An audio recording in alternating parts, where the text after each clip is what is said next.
Malapit na po yung Pasko. It's time for us to make our Christmas tree. Kaya, ayan guys. Before anything else, we're going to take a look Christmas tree plantation. Ayan, ito po yung Christmas tree plantation dito guys. Ayan, titingnan nyo, diba ang gaganda? Ang gaganda ng mga Christmas tree. Ine-export din po ito guys sa iba't ibang sulok ng Europe or ng bansa. Yan, tingnan nyo yung leaves niya. At napaka ganda ng amoy ng Christmas tree dito guys. Pag naamoy mo ito, na-feel mo talaga yung Pasko.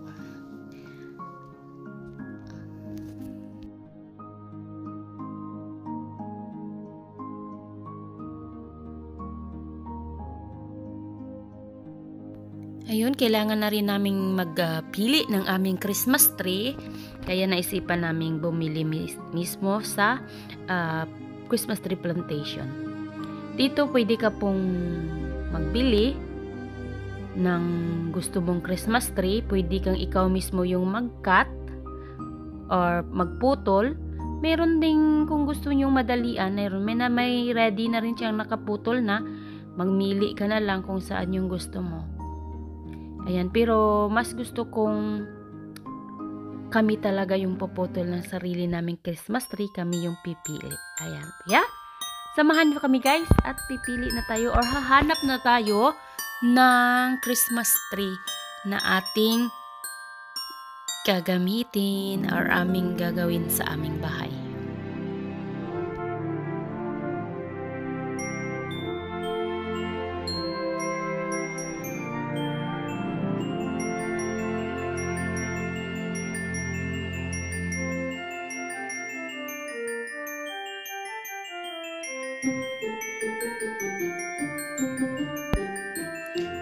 So I think nahanap na namin yung Christmas tree na gusto namin. Or nakapili na kami. Ayan. Isimula na po natin putulin yung Christmas tree na aming napili.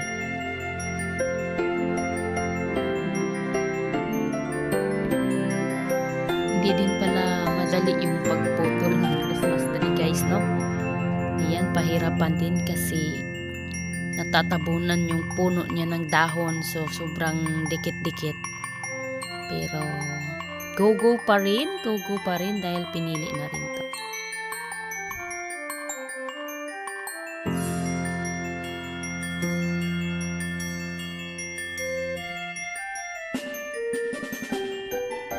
Ayan, finally naputol na guys. Ayan, nakuha na rin sa wakas.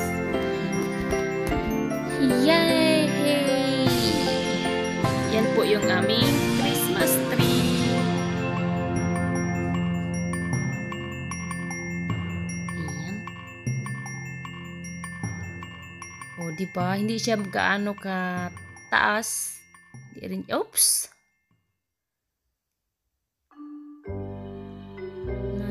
Kunti lang. Kami lang naman tatlong magki-Christmas sa bahay. Kaya at least may Christmas tree kami. Ayan.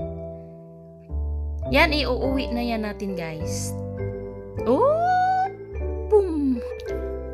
Ito na po ang aming Christmas tree.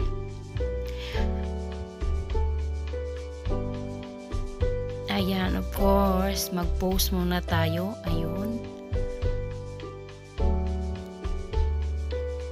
Ngayon, iuuwi na natin to guys. Nadalhin na namin to sa aming bahay at magde-decorate na tayo ng Christmas tree.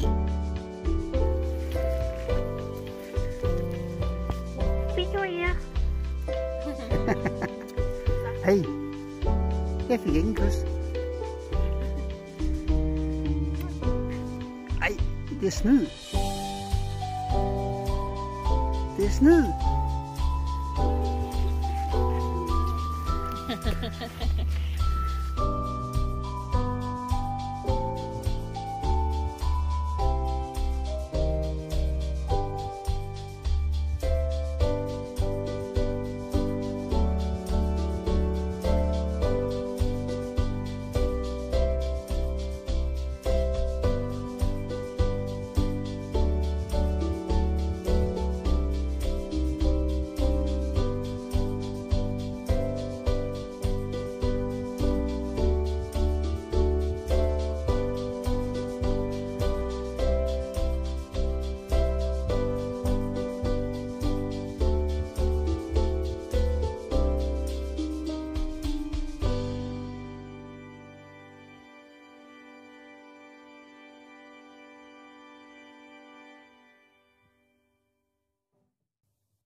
sorry ass DJ.